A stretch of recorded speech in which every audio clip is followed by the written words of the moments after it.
आने वाले टाइम पर BJP all over state of India मतलब भारत के सभी राज्यों में अपना सरकार बना ले जाएगी बड़ी आसानी से।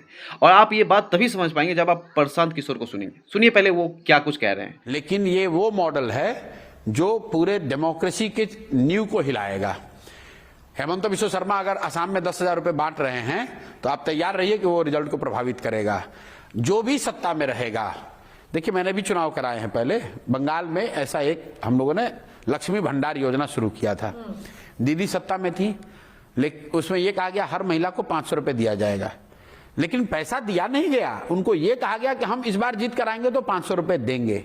यहां बंगाल जैसे राज्य में 500 रुपया देने के वादे ने अगर निडिल को घुमाने में मदद की, अगर 1500 रुपए का वादा या 1500 रुपए महीने मध्य प्रदेश में आपको चुनाव जिता सकता है, 2,000 रुपए महिलाओं को महाराष्ट्र में आपको चुनाव जिता सकता है, तो बिहार जैसे राज्य में अगर आप महिलाओं को 10,000 रुपए अगर दे देंगे। सोच कर देखिए कि बंगाल में 500 रुपए में जब इलेक्शन को प्रभावित किया जा सकता है, वहीं पर इस 500 का 5 गुना 6 गुना अमाउंट मतलब 3,000 के आसपास बढ़ा दिया जाएगा, तो जनता किसको वोट देगी?